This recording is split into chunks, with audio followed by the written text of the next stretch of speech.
हरिओम प्रिय दर्शकों, यदि आपकी तुला राशि या तुला लग्न है तो ये वीडियो आपके लिए है। और इस वीडियो में हम जानने वाले हैं कि अब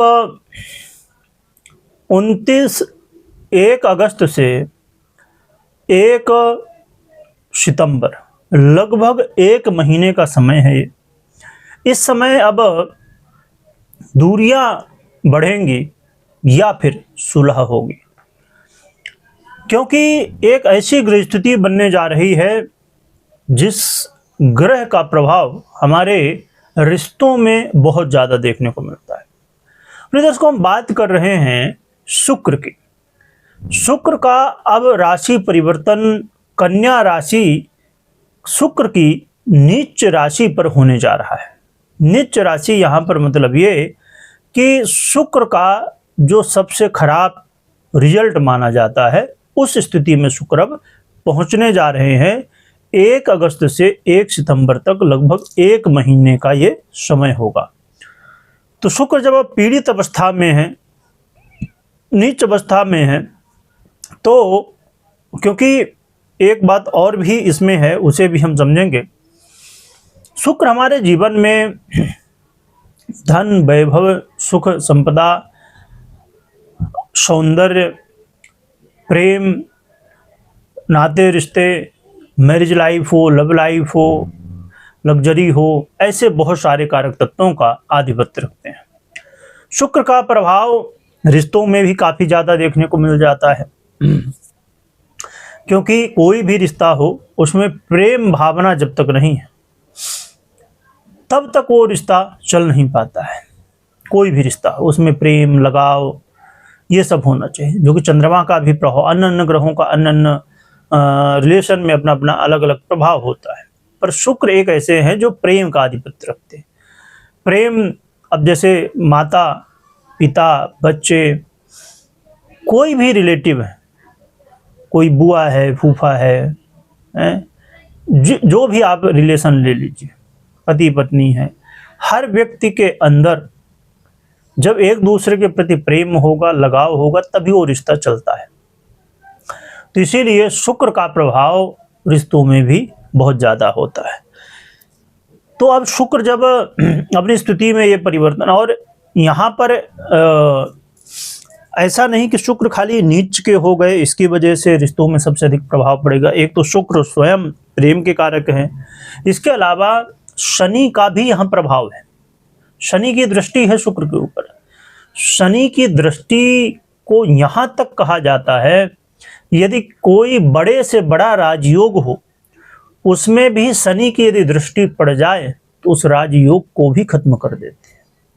तो शनि की दृष्टि जब अब शुक्र पर पड़ रही है और शुक्र शनि से प्रभावित होके और फिर रिजल्ट देने जा रहे हैं, जिसकी वजह से यहाँ पर शुक्र का जो प्रभाव है वो और भी ज़्यादा विच्छेदात्मक हो जाएगा, यानी कि रिश्तों में दूरी बनाने वाला हो जाएगा। चलिए आगे बढ़ते हैं, समझते हैं कि शुक्र का प्रभाव आपके लिए तो शुक्र महाराज स्वयं बहुत ही इम्पोर्टेंट ग्रह है, ये सबसे इम्पोर्टेंट ग्रह हैं। तो ऐसे शुक्र अब आपके लाइफ में क्या प्रभाव देने वाले ये समझते हैं। देखिए, ये समय आपके लिए विदेश से जुड़े हुए यदि आपके कुछ काम हैं, उन कामों में सफलता मिलने की संभावना है, पर इसमें संघर्ष जरूर रहेगा, है ना। सफलता तो मिलेगी पर संघर्ष रहेगा, आसानी से ये चीज़ें नहीं होंगी। इसके लिए आपको 100% देना होगा। यात्रा, यदि कोई विदेश यात्रा या लंबी यात्रा कर रहे हैं, वहाँ पर दिक्कतें आएंगी। यात्रा के अवसर तो मिलेंगे, तो ये अच्छी बात हो गई कि यात्रा के अवसर मिलेंगे, पर इसमें समस्याएं आएंगी यात्रा करने में भी और यात्रा का मौका मिलने में भी। जैसे कई बार बहुत ज़्यादा संघर्ष होता है जीवन में, फिर जाके यात्रा करने का अवसर मिलता है। इस समय आपको लॉटरी, जुआ, सट्टा और भी ऐसी चीज़ें, इनसे बचना चाहिए, क्योंकि ऐसी चीज़ों में नुकसान हो सकता है, समस्याएं हो सकती हैं, तो आपको बचना है। बहुत सारे लोग तंत्र मंत्र और गुप्त विद्याएं, गुप्त धन और भी ऐसी बहुत सारी स्थितियां, बहुत सारे विषय क्षेत्र हैं जहां पर लोग इंटरेस्टेड होते हैं, लोगों को रुचि होती है लोगों की। तो ऐसे कामों से भी बचिएगा, क्योंकि ऐसे में होगा ये कि आपको पहले तो लगेगा बहुत अच्छा है, बहुत अच्छा है, बहुत अच्छा, पर अंतोगत्वा जो आप इसका निचोड़ देखेंगे तो कहीं ना कहीं माइनस में ले जाएगा, कहीं ना कहीं समस्या की ओर ले जाएगा। तो इसलिए इस बात को आपको ध्यान रखना है। इसके अलावा अपने स्वास्थ्य का ध्यान रखिए, किसी से वाद विवाद लड़ाई झगड़े मत करिए, मिलजुल के रहिए, तो ये आपके लिए ठीक है। कोर्ट कचहरी के मामलों में भी शुक्र महाराज आपको हेल्प करेंगे, पर यदि मैरिज लाइफ, लव लाइफ या ऐसे रिलेशन से रिलेटेड, ऐसे कोई प्रेम से रिलेटेड है मामला, तो यहाँ पर मुश्किलें बढ़ेंगी। तो शुक्र का ये गोचर काल, आपको अपने स्वास्थ्य का तो ध्यान रखना ही है। अपने मन को भी स्थिर रखिए, निर्णय लेने से पूर्व बहुत सोच समझ के ही निर्णय लीजिए। तो देखें तो ये बहुत अच्छी स्थिति नहीं है, पर हाँ, यहाँ पर बहुत ज़्यादा डरने की आवश्यकता भी नहीं है। एक बात और भी समझते हैं, फिर आगे ये बात समझेंगे कि शुक्र जो है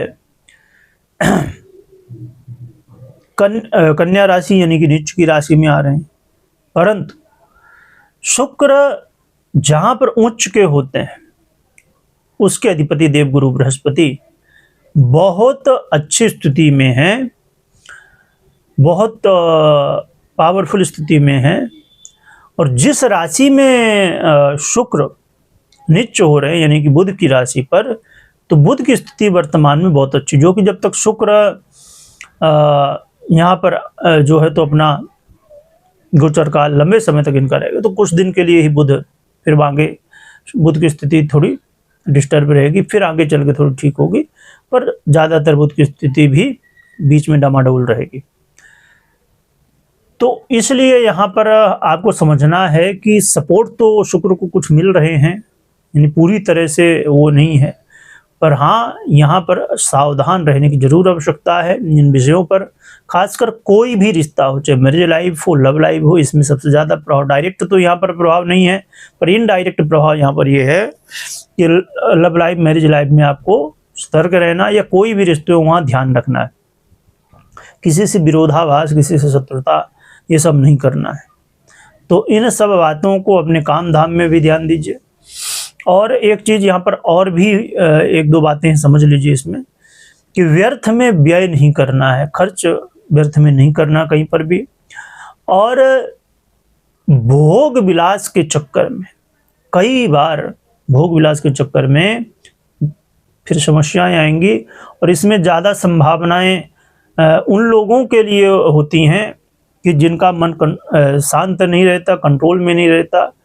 और बहुत सारे ऐसे लोग जो आउट ऑफ कंट्री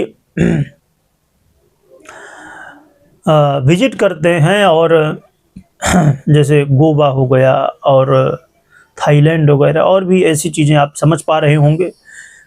तो फिर ऐसे में आपके लिए मुश्किलें यहाँ खड़ी हो सकती हैं कई बार। तो आप ज़रा सतर्क रहिएगा, प्रेम के चक्कर में नहीं पड़िएगा, कि और भावनाओं के चक्कर में नहीं खासकर पड़िएगा। देखिए, प्रेम तो गलत नहीं होता, पर भावनाएं गलत हुआ करते हैं। मतलब प्रेम का जो, देखिए, प्रेम तो एक माँ और बच्चे का भी होता है, प्रेम एक बच्चे और पिता का भी होता है, बहुत है ना, ऐसे बहुत सारे रिश्ते। तो प्रेम तो होता है एक दूसरे के प्रति, पर जहाँ पर भावनाएं गलत हो जाए वहाँ पर फिर समस्या उत्पन्न होती है। तो ये कहीं ना कहीं ऐसे प्रेम में नहीं पड़ना जो भावना युक्त ठीक ना हो। तो कुल मिला के अपने मन को शांत रखिए, भगवान की सेवा करिए। क्या उपाय करना चाहिए ये समझते हैं। उपाय के रूप में देवी आराधना, खासकर कुल देवी की आराधना करिएगा। कुल देवी की आराधना करने से आपका कल्याण होगा। और हमेशा मैं कहता हूँ कुल देवी और कुल देवता जो हैं उनके बारे में आपको पता होना चाहिए। उनकी आराधना होनी चाहिए, बहुत जरूरी, बहुत। तो इसका नहीं पता यदि कि कौन सी कुल देवी हैं, कौन सी कुल देवी, तब तक आप माँ जगदम्बा की आराधना कर सकते हैं, आदि शक्ति हैं ये। पर इसका मतलब ये नहीं कि आप माँ जगदम्बा की आराधना करें तो पता ना करें, जरूर पता करिए, बहुत इंपॉर्टेंट बात है। यहाँ तक कि जीवन में बहुत सारी समस्याओं का समाधान कुल देवी कुल देवता की कृपा से हो जाता है। और यहाँ तक कि कुल देवी देवता की यदि कृपा पूर्ण रूप से हो हमारे जीवन में, हमारे कुल देवी देवता की, इष्ट की, गुरु की, माता पिता की, हमारे जो श्रेष्ठ जन हैं उनकी, बड़े जो हमारे हैं इनकी यदि सबकी कृपा हो तो हमारे जीवन में बहुत सारी समस्याएं आती नहीं, आती भी हैं तो जल्दी चले जाते हैं। तो ये बहुत जरूरी है कि सबका आशीर्वाद हो। इसमें गौ माता का भी आशीर्वाद बहुत जरूरी है। तो ये उपाय, और साथ में आप शुक्र यंत्र को भी अपने घर ऑफिस में रख सकते हैं, आराधना कर सकते हैं। और देखिए यंत्र तो बहुत सारे होते हैं, पर यह बहुत जरूरी कि यंत्र सही हो, और दूसरी बात यंत्र की विधि विधान से पूजा हो। ये अब बात कर लेते हैं एक बहुत ही इम्पोर्टेंट बात, ये हमेशा मैं कहता हूँ पर ये बहुत महत्वपूर्ण है, इसे ध्यान में रखिए यदि आप नए हैं, क्योंकि जो पुराने हमारे दर्शक हैं उनके लिए तो पता ही है। मैं यदि हमेशा लास्ट तक देखते हैं, मैं ये कहना चाहता हूँ कि आपने भी कभी न कभी महसूस किया होगा कि कई बार जब आप राशि फल सुनते हैं अलग अलग, है ना, कोई भी चाहे गोचर का प्रभाव हो, योग का प्रभाव या नक्षत्र या मासिक, साप्ताहिक या दैनिक, जो भी जिस तरह भी राशि फल आप सुने, तो कई बार वो चीज़ें सही हो जाती हैं पर कई बार नहीं होती हैं। क्या इसके पीछे रीजन होता है? बहुत सारे रीजन हो सकते हैं, पर उसमें से एक है आप खुद की पर्सनल कुंडली। इसीलिए मैं कहता हूं कि कभी भी कोई भी निर्णय लेना हो तो आप अपनी पर्सनल कुंडली विश्लेषण के बाद ही निर्णय लीजिए, ये बहुत जरूरी बात है। तो अपनी कुल देवी को यदि आप जानते हैं, कुल देवी देवता कौन है, तो आप कमेंट करिएगा, और नहीं जानते तो जानने की कोशिश करिएगा। तो माँ कुल देवी की आराधना करिए, स्मरण करिएगा। वीडियो देखने के लिए बहुत बहुत धन्यवाद।